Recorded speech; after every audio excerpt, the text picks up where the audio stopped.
Like, Kingdom Hearts games are awesome. I have a few friends that are super hyped for 3. I don't know. I just got... It took too long. It took too long for me. I'm just not interested in Kingdom Hearts anymore. I've moved on, you know? I'm probably in the super minority on that one, but... so be it. Oh, this'll be fun! Number 2! You're still alive! Sorry I haven't been in touch, am I? You survived, that's all that matters. Though I feel that all of your fighting companions are long gone. I had to kill number 21 with my own hands. 2-1 with my own hands. I'm sorry. No, it's... Oh, that's right. Do you know there was a Yorha member here named 2B that looked just like you? She's dead. What? 2B is dead. I killed her. She was infected with a logic virus.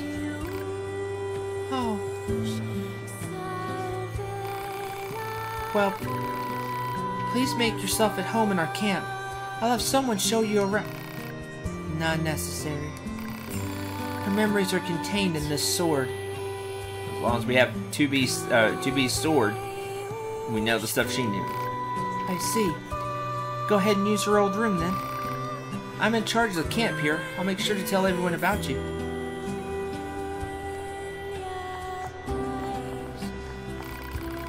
Need a fuel filter? Sorry, but I'm all out.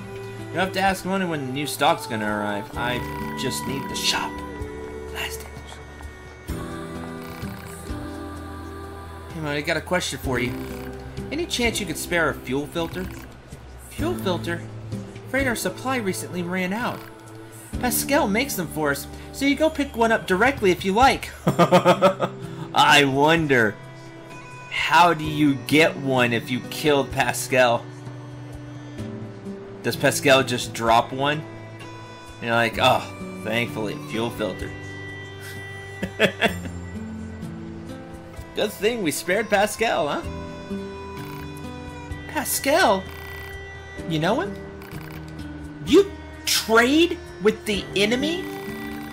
His village is different. They've never caused us any harm. No way. Forget it. This may be hard to understand, but we forged an alliance and trade materials when the need arises.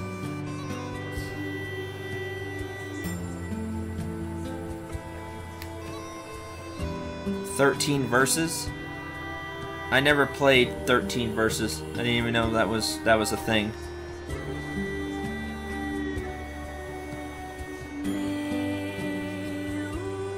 Territories when the need arises. We can't be picky about how we reach our goals around here. Oh. Yes, the original game was 13 verses, but that's long gone. 15? I thought 15 was fun. I streamed it. I streamed it on release, actually. Yeah, gotta make yourself clear, buddy. I streamed it on release. I had a lot of fun with it. Is it great? No, it's got some really weird choices, especially at the end of the game, like design choices. But I had a lot of fun with it. I thought it was neat, and I enjoyed the story. I enjoyed the characters. I liked it. It's not the best Final Fantasy game by any stretch, but I thought it was good.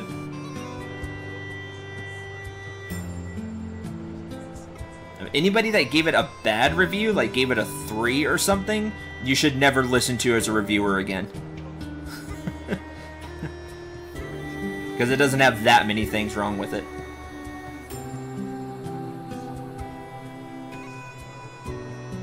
Besides, we aren't so far gone that we kill machine life forms after they surrender. Huh. You changed, number 2. The way you talk and act is completely different from how you were in the past. And You've become a true leader. I'm nothing compared to Rose.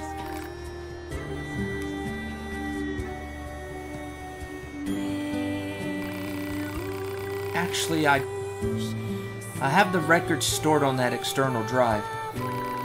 Thought I should preserve memories of the time we fought together. I also think you have a right to see them. You and I must never forget. I know.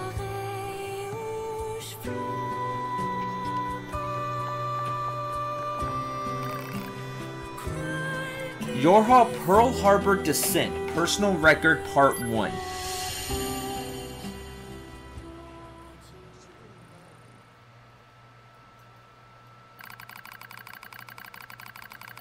My name is Amone, and I lead the android resistance.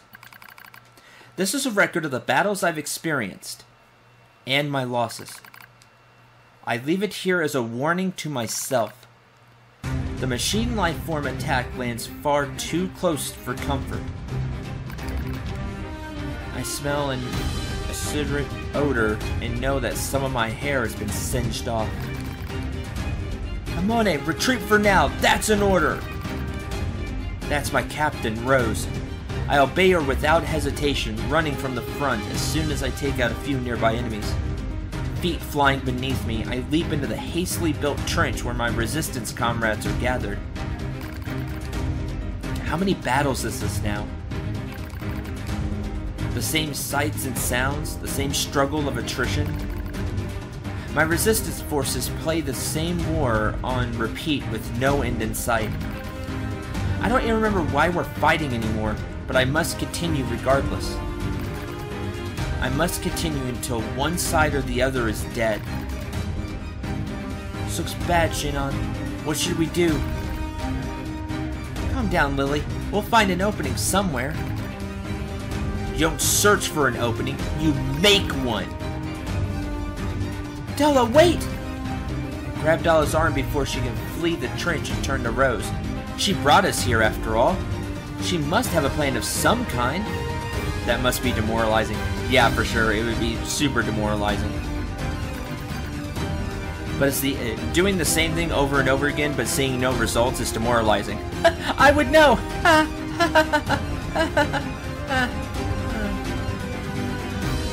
I grabbed Delilah's arm before she could flee the trench and turn to Rose. She brought us here after all. She must have some kind of plan. But as the enemy horde closes in, Rose simply squints off in the distance. There's been a change in enemy movements, she says finally. Someone just started fighting over there. That's not possible, stammers, Margaret. We're all here. Margaret's right. There are only 9 of us left capable of fighting the machines. I wish that were funny, so do I. Captain Rose, Gerbera, Lily, Sonia, Erica, Margaret, Shinon, Delilah. 1, 2, 3, 4, 5, 6, 7, 8. And then yourself. And me. We're all that's left of the 8th Descent Forces. The one that took place roughly 200 years ago. Jeez! So you've been fighting for 200 years?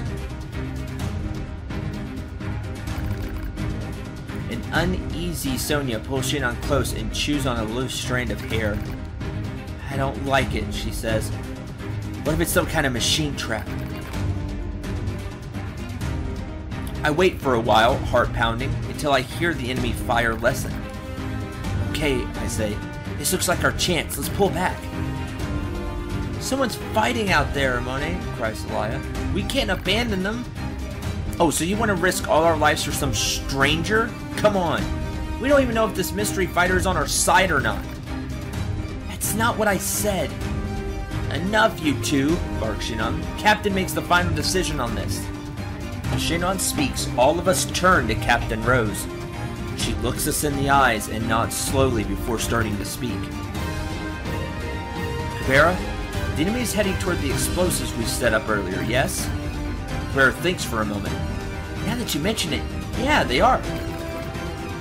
A slight smile crosses Rose's face, yet she still seems perfectly composed. Good. then if this goes well, we might be able to take them all out. I want all of you to leave this trench and get to those explosives.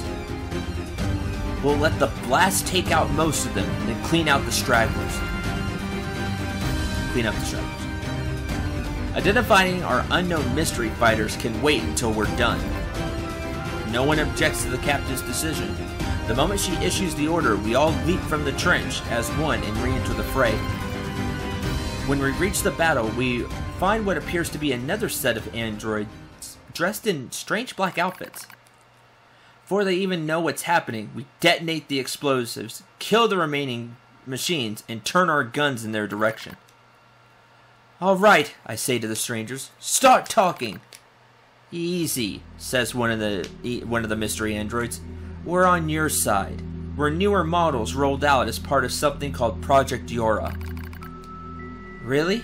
I say. "We haven't heard anything about new models." I probably speak with more bluster than necessary, but I have to make sure they're actually on our side. I don't think they're lying necessarily, but I can't read their expressions thanks to the giant goggles they wear. And frankly, a little caution never goes amiss in the middle of war. We learn that the 4 androids refer to each other as number 2, number 4, number 16, and number 21. They aren't in a hurry to share much more. "Our mission is top secret," one of them says. "That's why you haven't heard about us yet." I slowly draw my knife in an attempt to gauge their reaction. "So in other words, no one will know any better if I kill you right now?" "Stand down, Amone," says Rose softly. "No," cries Ali. "She's right. We've seen how quickly the enemy is evolving. Who's to say these 4 aren't machines that just look human?" My companions nod in agreement. This damn war's made us all suspicious. One of the strangers, number 16, I believe, draws a long knife from its sheath. "If it's a fight you want," she says, "I'm happy to give it to you." Before I can respond, Delia leaps in front of me with her weapon at the ready. This is it. We're going to fight. But before the battle can erupt, the android called number 2 steps forward. "Wait," she says. "There used to be 16 of us," says number 2, "but the others died during the descent. We're isolated and alone out here. Reinforcements aren't coming, and that means we have to finish this mission with the soldiers we have left. We don't need more enemies right now. What we need is allies." She finishes this speech with a soft sigh, as if trying, and failing, to hold her emotions in check. That doesn't sound like the A2 we know. Like Amone said, she was different back then. I know that sort of voice. It's the voice of someone who still has hope despite all the odds.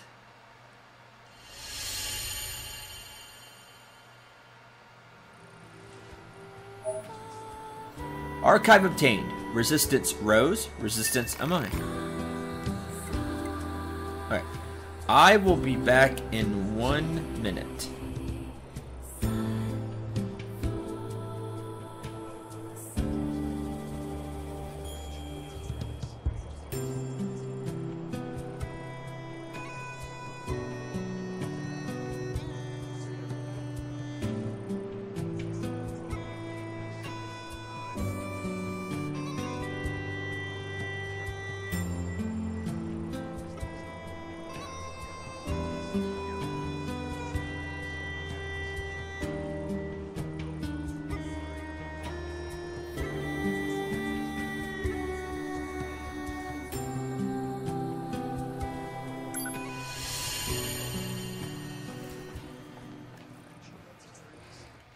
Perfect cut time for the episode later. That's true if I remember to cut there. It's probably going to be really loud. That was closer to the mic than I thought. There's a lot more reading than I thought I was going to have to do today.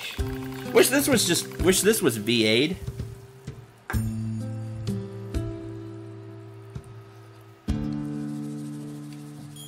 It just have some generic narrator do the whole thing. Like me.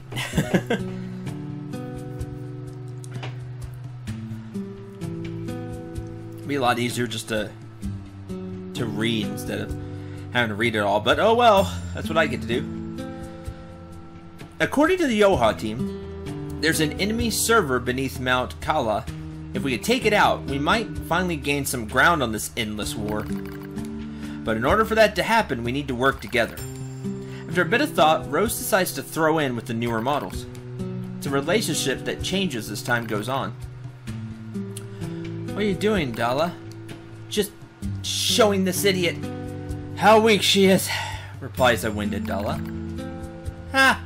Wheezes her opponent, number 16. You're obviously outmatched. Sounds like they're on par. Two of them are taking turns hitting each other. Seems friendly enough, as things go. Plus, they've been doing it for so long now that both of them are out of energy. They likely couldn't punch through a piece of paper at this point.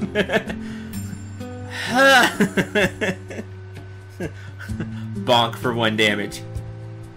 Bonks back for 1 damage. Like that's...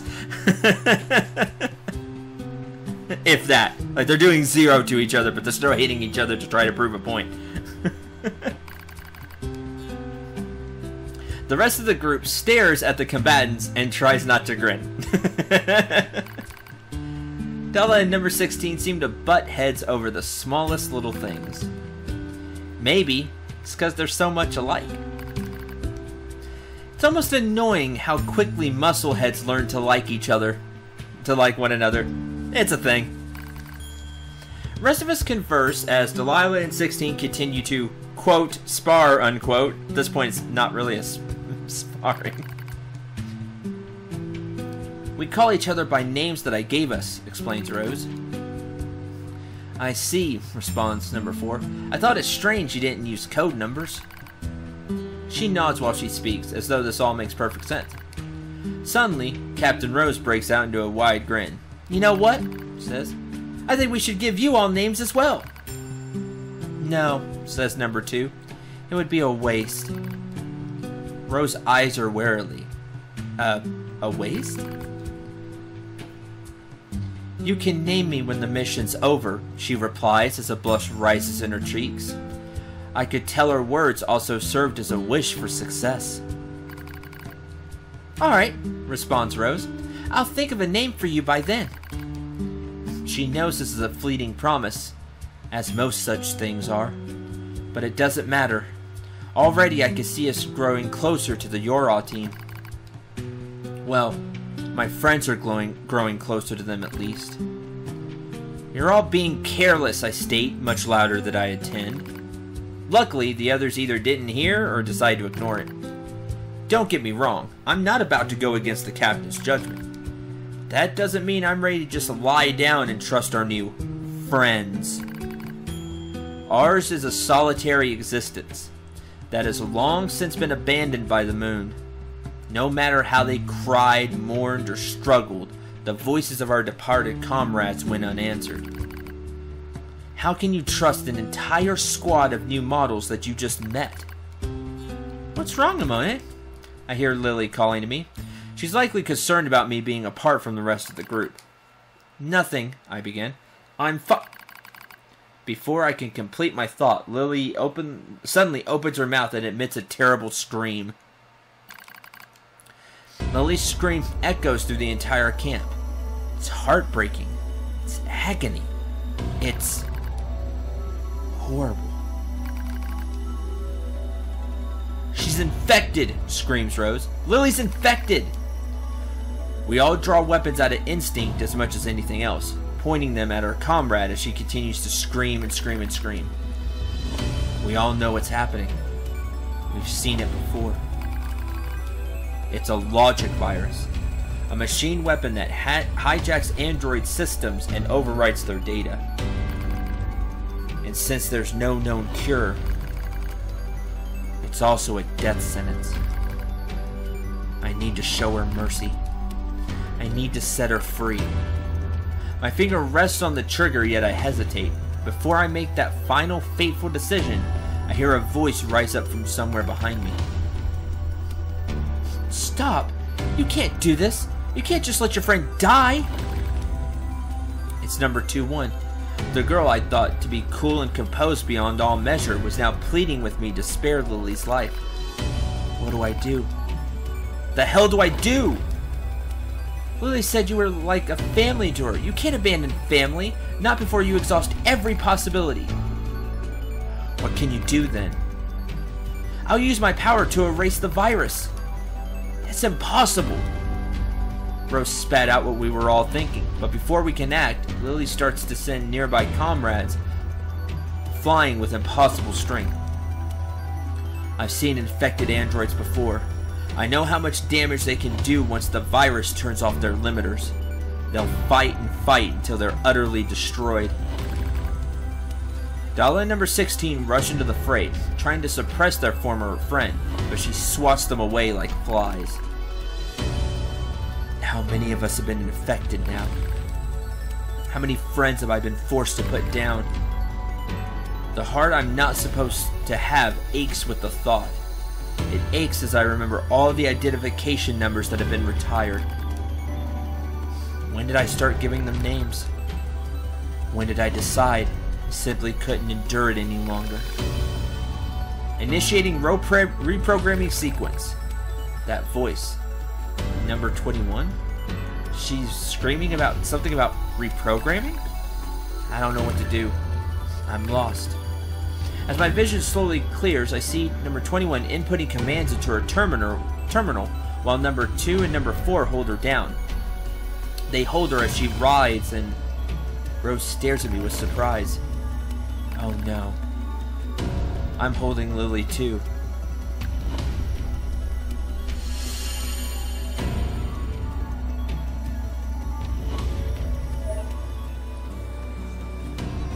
Okay. Archive attained. Gunner 16. So there was a gunner class. Can I play as a gunner? That'd be awesome. Scanner, which we know, and attacker, which is probably what A2 is as well, an attacker unit. Attacker mod. Select a file.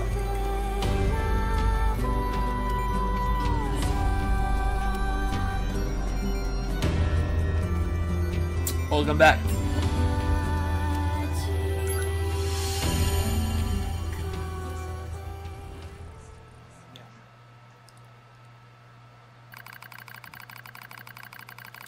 Fourth 14th Machine War, Pearl Harbor set. The name of the mission entrusted to the Yohar soldiers. Was there ever such furious gunfire? Such bombings that continued without pause? Our target is the machine server under Mount Kala, and our situation is dire. We need reinforcements, requesting deployment at once. Number 2 speaks quickly yet calmly, which is all the more remarkable considering the hostile army closing in on our position. But the command center in the orbiting satellite informs us no reinforcements will be coming. We're abandoned. We're alone. It's so easy to do from up there, from the satellite, from the moon. I'll do whatever is necessary, says Lily with a grim smile. Dala and Margaret quickly nod in agreement, as does number 16. They decided to join the rear guard, staying behind to be our shield, even though it comes at the cost of their own lives. Regardless, they all agreed without hesitation. For we in the vanguard would be joining them in death soon enough. Without another word, we turn our backs on each other and take up positions. We know this is the end. Dala and the others will buy us time to reach the gate at Kala's Peak. Beyond that lies an elevator. Beyond that is the server. If we can destroy it, we'll deal a devastating blow to machine life forms throughout the Pacific region. And as I notice number 2 once scowling at the elevator, I start to have a bad feeling about the final stage of our mission. Go on, she says. I've got this. We crowd into the elevator as she begins hacking the terminal. She doesn't need to tell us what's happening. It's clear that the elevator won't descend all the way to the server unless someone stays behind to control it. Enemies incoming. They're almost on us. As I speak, I suddenly find myself leaping from the elevator and taking up a position at number 21's side, almost as if my body is out of control. Something is wrong. Something... I'll back up number 21, I say. The rest of you take out that server. The doors close on my friends. The last thing I see is the face of my captain, Rose. She looks concerned, but then the door shut and she is no more. That was the last time I ever saw them. But it's alright. I'm gonna finish this one way or the other. The only sounds we hear are distant explosions and the rasp of number 21's breathing. Thank you, she whispers, for staying with me. I look at her eyes and see the telltale red of a logic virus infection. I was right after all. I sigh softly as I draw my weapon. I've seen comrades infected before. That's why I couldn't leave her to die alone. Vaccine she gave Lily is already ineffective. The enemy has evolved. They studied number 21's patterns and developed a new resistance. No one can save her now. When the elevator reaches the server, begins number 21 weakly. Then I'll give you peace, I reply. The elevator moves ever lower, creating a countdown on number 21's life. How much time has passed? How much could possibly be left? Too long to wait, yet long enough, not long enough for regret. A massive explosion echoes in the distance as the hall slowly shakes. It's the final act of Lily and the others in the rear guard. They just overloaded their own fusion reactors. The sound of our comrade's demise slowly fades from our ears. As it does, number 21 reaches up and slowly removes her goggles. I'm glad I got to meet you, she says. Her eyes are so red, but not completely. There's still a little of herself left. And while it is... Don't worry, I say. I'll be with you soon. She smiles as my words reach her ears. As soon as the elevator touches down, I fire a bullet in number 21's brain. I watch the thing that used to be her tumble to the ground. I stare at the gun I hold in trembling hands. I press it to my temple. This'll end it all. The war, my meaningless existence, all of it. It'll finally be over. Unforgivable. Your comrades sacrifice themselves and fight to the last breath. They feel suffering, sadness, pain, and terror. And yet you would surrender now? Unforgivable. The voice is a battlefield curse, telling those who survive to see their mission through no matter what. It's another me crying out.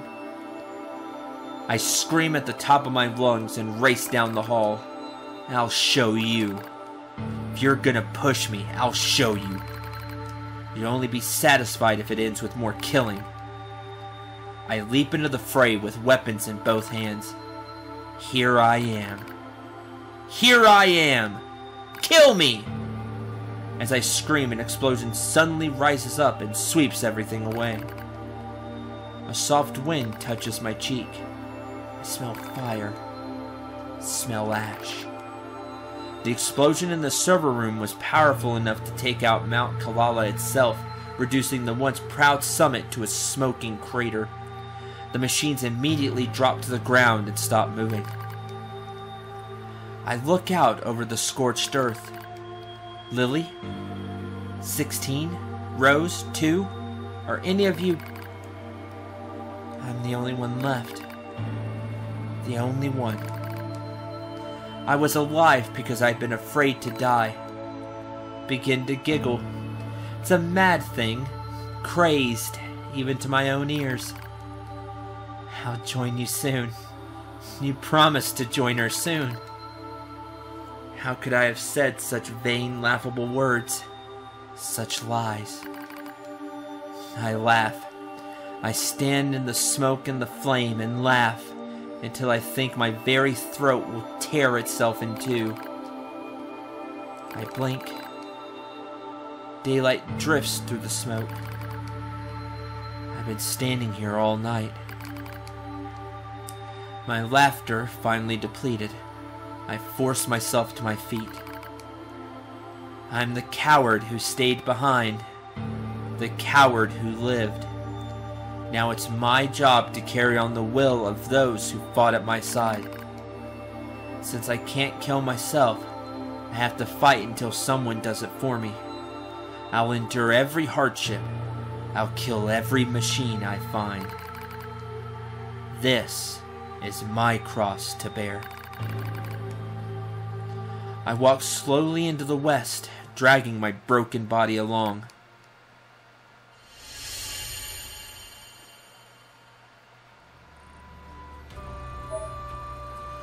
Pearl Harbor to sit summary, Yorha, Attacker 2. Number 16, number 21, number 4. I'm sorry I'm still alive. I'll be joining you soon as I finish some things up.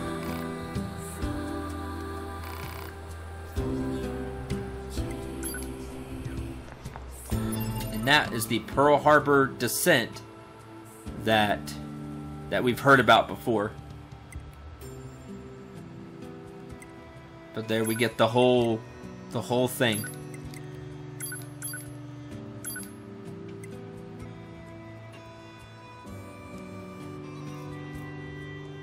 As a gunner, she was required to attack foes from a distance.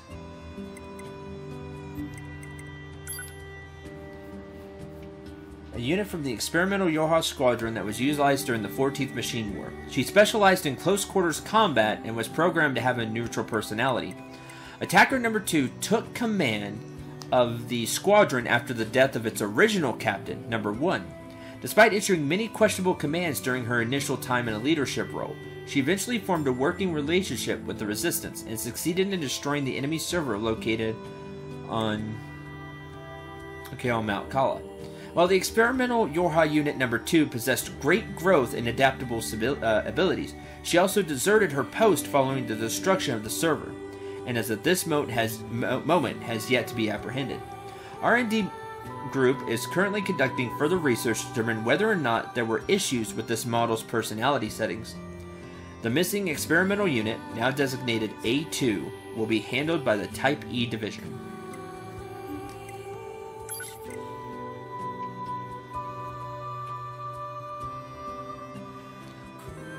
One further note, while this unit's cheerful personality provided certain benefits to overall unit morale, it was also responsible for a decrease in fighting spirit during intense combat. As such, it has been deemed inappropriate for future combat models. That's why no emotion.